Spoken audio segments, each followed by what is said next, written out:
Right, I'm going to show you our 6-step master plan. You might want to write this down. Here's our first step. Listen and acknowledge. Seems obvious.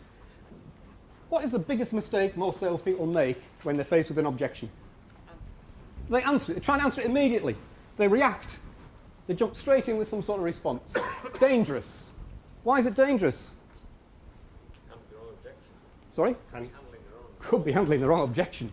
Absolutely. And completely mess it up. So, listen and acknowledge. Next thing we do is ask for more.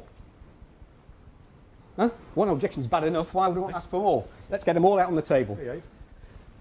So what we're going to be doing here is going around a little bit of a loop. We want to make sure that there's, after we've had this call, this conversation with our client, our potential customer, that there's nothing else standing in the way of us doing business together. And then it just becomes a logical process. The next step is going to be the purchase order or the contract. Go around that loop a little bit. Once we've got everything on the table, then we need to, next step, define and explore the objection. I'm going to give you a bit more detail on each of these as we go through this session in a moment. Step 4, confirm your understanding. See, we haven't answered yet. We've done 4 steps. Actually, we've probably done a few more around this little loop. Haven't answered the objection. Now, we're going to answer or address the issue or concern, whatever it was that's on the customer's mind. And then the final step is that we must check and close. Let's not assume that's done the business. Okay, that all makes sense? So let's go through these. You'll see this diagram again. We'll, if you haven't caught all the details, you'll see it come up once, a few more times yet.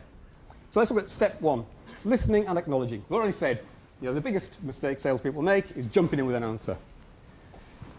So the first thing is, let's just make sure we do these 2 things, and it's both listen and acknowledge. We're very careful with our words, by the way. So avoid things like trying to rush over the objection and brush it to one side. Another bit of a mistake that salespeople make is you kind of diminish it and run past it by saying like, oh yeah, yes, but we'll be able to organise a better discount for you if price is a problem. Or yes, we can speed up the delivery. Don't be inclined to jump in. Or cover that later is another one. Hold that thought. Does anybody use that expression? Hold that thought. We'll get back to that later. When you're into this objection handling situation, that's a very dangerous thing. Why? Because you've just NLP'd your customer to think about nothing else than the thing that's causing them problems. They're not going to listen to anything else you say until you come back and address that. Don't get to hold that thought. But what we will do is,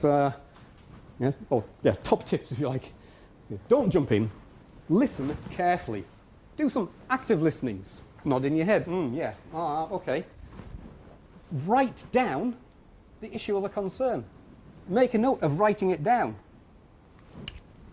So you're listening carefully, you're doing it actively, and the third thing is you're going to acknowledge what the concern is. Not to agree, but to empathise with the customer that you understand why they might have a concern about that. Okay. So there's the first thing we need to do. What does this do for you?